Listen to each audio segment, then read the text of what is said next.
During this morning's To The Point, NDC caretaker for St. Andrew Northwest and spokesperson on the environment, Philip Alexander, responded to a caller on the program voicing his concern. NDC has put out a statement and stand by any and all of its statements that he has done so in the past with. And the matter of the health is not one that we are going to even with withdraw. The refuting of it by the Ministry of Health? Even with the refuting of it, or the so-called refuting. Alexander's statement comes against statements made by Health Minister Nicholas Steele and Chief Medical Officer Dr. George Mitchell, who says the hospital statistics show no death relating to gastro. In the last 2 months, there have been 2 deaths at the hospital, pediatric deaths at the hospital. An 11-month-old female and an 8 to 9 month old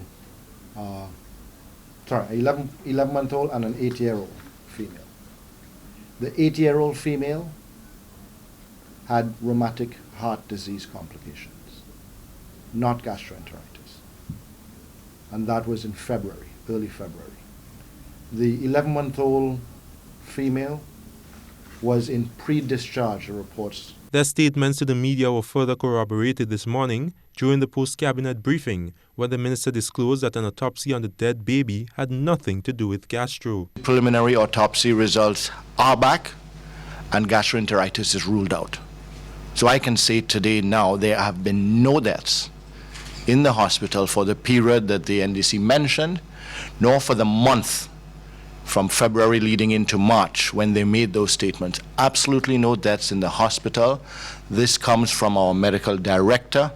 I spoke to him as recently as this morning to confirm, and there are no deaths in the hospital from gastroenteritis. However, Alexander holds fast to his party's statement, which claimed that 3 babies died at the General Hospital last weekend after being admitted with gastroenteritis. The Ministry of Health saying that no babies did not die? Is that the issue that the Ministry of Health has with it?